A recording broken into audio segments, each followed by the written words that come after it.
اور مجھے کہیں نہ کہیں اس بات کا احساس کئی بار ہوتا ہے کہ ہمارا ملک، ہمارا دیش اس وقت جو ہے ایک ایسی پیرل پر کھڑا ہے کہ ذرا سا بھی اب اس میں کچھ اور ہو گیا تو الٹیمیٹلی ایک بڑے لیول پر کافی ساری ڈسٹرکشن ہو سکتی ہے، کافی سارا ڈویژن ہو سکتا ہے، اور کافی ساری ایسی چیزیں ہو سکتی ہیں کہ جن کو واپس نارمل کرنے میں شاید بڑی مدت لگ جائے، بڑا وقت لگ جائے۔ جو بھی ہم ریسنٹ پالیسیز دیکھ رہے ہیں، وہ چاہے فارم بلز تھے جو ہم نے دیکھے، وہ اس کے بعد ایبروگیشن آف آرٹیکل، اس سے پہلے آرٹیکل کی جو ایبروگیشنز تھی 370 کی، اور باقی ساری پالیسی جو ریکروٹمنٹ کو لے کے آپ دیکھ لیجئے، اور جو اندر جو چھوٹی چھوٹی جو پروسیڈنگز اور جو انویسٹیگیشنز اور جو باقی سب چیزیں بیچ میں ہوتی ہیں اور جو پالیسیز بنتی ہیں چھوٹے چھوٹے میٹرز کو ریگولیٹ کرتی ہیں، ان میں آپ دیکھ لیں کہ جو ایک چھوٹے لیول پر نا ایک امپلائی کو، جو گورنمنٹ امپلائی، اس کو تکلیفیں ہوتی ہیں ان پالیسیز کے آنے کے بعد، جو آج کل آ رہی ہیں اور ریسنٹ سے بی جے پی کی گورنمنٹ میں آتی رہی اور جو آ رہی ہیں۔ آپ کو اس بات کا احساس ہمیشہ ہوگا کہ ہمارا جو اصل مدعا تھا نا، کہ آج ایک عام ناگرک، عام سٹیزن جو اس کنٹری کا ہے، وہ اس بات کو بول ہی نہیں سکتا کہ یار میرے گھر میں آج کھانے کو کھانا نہیں ہے، میرے گھر میں آج پینے کو پانی نہیں ہے، میرے بچے کو آج اچھا سکول نہیں ہے پڑھنے کے لیے، میرے گھر میں بجلی نہیں ہے آج، وہ اس بات کو بول ہی نہیں سکتا۔ اور مسئلہ یہ ہے کہ ایک اتنی بڑی مائنڈ سیٹ کی وہ گیم کھیلی گئی ہے کہ اس کو پتہ ہی نہیں چل رہا، اور ہم بھی کب تک چپ رہتے؟ کم سے کم اگر ہمارے بولنے سے فرق نہیں پڑتا تو کم سے کم اس خاموشی کو توڑنے سے تو وہ دل میں احساس تو نہیں رہے گا کہ ہم غلط کے ساتھ کھڑے رہے۔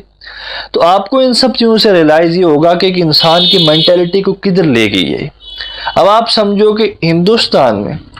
جب پیٹرول کے پرائسز کہاں پر ہیں، ٹیکس دیکھیے آپ کہاں پر ہے، اس کے بعد جی ڈی پی کی حالت دیکھیے وہ کیا ہے، اس کے بعد آپ جو ہے باقی جو جتنے بھی ریکارڈ سارے اویلیبل ہیں ہمارے پاس ان کو آپ دیکھیے، تو اس بات کا انسان کو احساس ہوتا ہے کہ یار یہ جا کدھر رہی ہے ہماری کنٹری، یہ الٹا ہی کیوں سب کچھ ہو رہا ہے۔ کرپشن کے نام پر جو پالیسیز نکالے گی، کرپشن کو ختم کریں گے، اس کے بعد کرپشن اور بڑھ کیوں گئی ہے؟ جو پالیسی لوگوں کی کنوینئنس کے لیے نکالے، اس سے ان کو اور ہی پریشانی کیوں ہو رہی ہے؟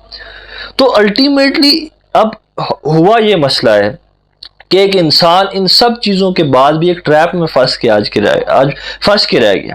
اور اس کو سمجھ ہی نہیں آ رہی ہے۔ اور آج ایک وہ آواز اٹھنی چاہیے جو ان لوگوں کو، جو بھی آئیڈینٹی کرائسس کے شکار ہوئے، ہندو، مسلم اور یہ پہاڑی گجر اور یہ سب چیزیں جو ان کو ڈیوائیڈ کر کے رکھا جا رہا ہے اور آپس میں ہی تڑوایا جا رہا ہے، کہ ہمیں سمجھ نہیں آتی کہ ہم پہلے بھی ایک بار ٹوٹے تھے تو ہندو مسلم ہو کر ٹوٹے تھے، اور نقصان ہم نے خود اٹھایا تھا، ہندوؤں نے بھی اور مسلمانوں نے بھی۔ اب پھر سے اسی وقت پر ہم آ گئے کہ کون سا مذہب ہے جو کسی کی جان لینے کے لیے تمہیں کہتا ہے؟ نہ وہ اسلام ہے، نہ وہ ہندوازم ہے، نہ وہ سکھزم ہے، نہ وہ کوئی اور ہے۔ پھر بھی اگر کوئی انسان وہ کرتا ہے تو اس کو مذہب سے کیوں جوڑنا ہے بھائی؟ اس کا مذہب یہ کہتا ہی نہیں ہے۔ وہ کہتے ہیں کہ تم نے کسی کو جاننا ہے تو اس کے مذہب کو پڑھو، اس کی مذہب کی کتاب کو پڑھو، اس انسان کو نہیں دیکھو کہ اس مذہب کو وہ فالو کرتے ہیں۔ تو انسان ہے وہ غلطیاں کرے گا، اس کو پھر ایک پرٹیکولر آئیڈیالوجی کے ساتھ لنک کرنا، اس کو ایک پرٹیکولر ریلیجن کے ساتھ لنک کرنا، اور پھر اس پوری کمیونٹی کو ٹارگٹ کرنا، اس کے بعد جو اس کمیونٹی میں باقی نارمل لوگ بھی تھے ان کو بھی ہراس کرنا۔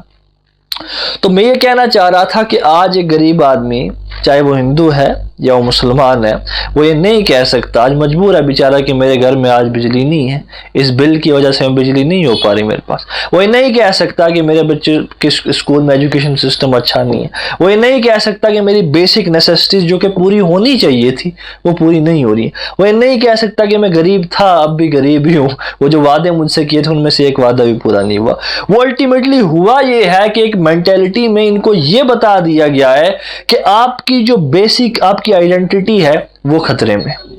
یہ پروپیگنڈے ہم نے نہیں دیکھے؟ مسلمان بڑھتے جا رہے ہیں، 2035 میں یہ ہو جائے گا، مسلمانوں کی پاپولیشن یہ ہو جائے گی، پھر یہ ہوتا جا رہا ہے، اچھا ہندوؤں کے لیے بھی ایسا ہوتا جا رہا ہے۔ تو الٹیمیٹلی ایک انسان بولتا ہے یار پانی بھی ٹھیک ہے، وہ سب چیزیں بھی ٹھیک ہیں، میری آئیڈینٹی تو بچے، میرا کلچر تو بچے۔ تو اس کو یہ سرکار چلو شاید بچا لے گی، تو اس لیے میں اس کو ہی ووٹ دوں گا، اسی لیے یہی پاور میں رہنی چاہیے۔ نہیں، میں کوئی بات نہیں، اگر پیٹرول 100 کی بجائے 200 ہو جائے وہ بھی خرید لوں گا، میرے مذہب کو، میرے کلچر کو بچا لینا۔ کچھ بھی ہو جائے میں وہ کر لوں گا، مجھے نہیں بجلی پانی چاہیے، کیونکہ بیسک کلچر، بیسک آئیڈینٹی آپ کی اس مسئلے میں بیچ میں آ کے پھنس جاتی ہے۔ جو ٹریپ آپ کے ساتھ وہ ہوا جا رہا ہے کہ اس کو ہم سمجھ نہیں پا رہے، ہماری ہندوستان کی بولی جنتا اس کو سمجھ نہیں آ پا رہی کہ مسئلہ کیا ہے اصل میں۔ کہ ان سب کے بعد بھی ہم ادھر ہی کیوں اٹکے؟ کیا ہمارے پاس کوئی اور آپشن نہیں ہے؟ کیا ہمارے پاس ہم آواز کیوں نہیں اٹھا پا رہے؟ ہم الٹیمیٹلی اتنا سب کچھ ہونے کے بعد بھی ہم کیوں خاموش بیٹھے؟ ہم بولتے کیوں نہیں؟ تو اس بات کا احساس میڈیا کے آپ رخ اور رویے دیکھو گے، جس میں سامنے پتہ چلتا ہے کہ بھائی یہ نیوز ہے یا یہ کسی انسان کی وہ کر رہے ہیں، کسی انسان کی دی ہوئی چٹھی کو یہ پڑھ رہے ہیں۔ تو ان سب میں یہ کہنا چاہ رہا تھا کہ آج ہماری جو انڈیا میں پاپولیشن میں میجورٹی کا مسئلہ ہے وہ یہ ہے کہ ان کو ان پولیٹیکل پارٹیز نے اور ان سینیریوز نے جو انہوں نے ابھی بنائے ہیں، اس میں ان کا مقصد یہ ہے جنرلی کہ ان کو الٹیمیٹلی بتایا جائے، کہیں نہ کہیں ایسا ماحول بنایا جائے دنگے کروا کے یا کچھ بھی کروا کے ان کو ایسا فیل کروایا جائے لوگوں کو کہ ان کو یہ محسوس ہو گیا ہماری آئیڈینٹی خطرے میں۔ اور انسان کا جب مذہب، اس کی آئیڈینٹی، اس کا کلچر خطرے میں ہوگا تو وہ اپنی لائٹ، بجلی، کھانا اس کو نہیں دیکھے، وہ کہے گا پہلے اس کو بچاؤ۔ تو لوگ پھر یہ سب چیزیں پیچھے رکھ کے جی ڈی پی وہ یہ یار ہوگا کیا میرا؟ کیا مجھے بھی گھر سے آگے کبھی کوئی نکالے گا؟ مجھے بھی مارا جائے گا؟ تو جب کہ ایسا نہ کچھ ہونا تھا نہ کچھ ایسا ہوگا، ایک ایسے خیال بنا کے پورا اس کو اتنا فہم۔ ہٹلر کہتا تھا ایک جھوٹ کو اگر تمہیں سچ منوانا ہے تو پتہ ہے کیا کرو؟ جھوٹ بولو اور بار بار بولو، زور زور سے بولو، اس کو سچ ماننے لگیں۔ تو اس کے بعد دنگے بھی ہوئے، سب کچھ ہوا، دنگے بھی کروائے، وہ بیان بھی ہوئے۔ تو جب آپ اس پولیٹیکل پارٹیز کو ابھی دیکھتے ہو، ان کی سپیچز دیکھتے ہو، جو چیزیں پروموٹ کر رہی ہیں، بجرنگ دل ہو گیا، RSS ہو گیا، جو بھی ہے ان کی آئیڈینٹیز اور جو بھی ہیں یہ، تو آپ کو کہیں نہ کہیں محسوس ہوگا کہ جو یہ چیز پروموٹ کر رہے ہیں وہ انڈیا کو صحیح راستے کی طرف نہیں لے جا رہی۔ تو میں یہ کہنا چاہتا تھا ہندوستان کے اس عام ناگرک کو یار، کہ جس کی بیسک نیسیسٹیز پوری نہیں ہوئی، جس کے ساتھ جو وعدے تھے وہ وعدے پورے نہیں کیے گئے، جو آج بھی اپنی مشکل سے پیٹ کاٹ کے شام کو اپنے بچوں کو کھانا کھلاتے ہیں، میں اس کے لیے کہ ہندوستان ایک ایسا ملک تھا کہ جہاں پر بہت جنگیں ہوئی، بہت دنگے ہوئے، ہندو نے مسلمان نے ہندو نے بہت مارا، اور اس کے بعد کھڑے بھی ہوئے ساتھ ایک وقت پر۔ اور انسان کو تاریخ سے، ہسٹری سے سیکھنا چاہیے کہ جب ہم لوگ ہندو مسلمان کھڑے ہوئے تب ہم آزاد ہوئے تھے۔ اب یہاں پر ہم ہندوستان کے ناگرک تھے اور اس کے لیے ہماری کچھ ڈیوٹیز تھی، تو ہمیں نے اس ہندوستان کو ایک بہتر کل دینا تھا، ہم نے اس ہندوستان کو ایک بہتر جگہ بنانی تھی۔ لیکن الٹیمیٹلی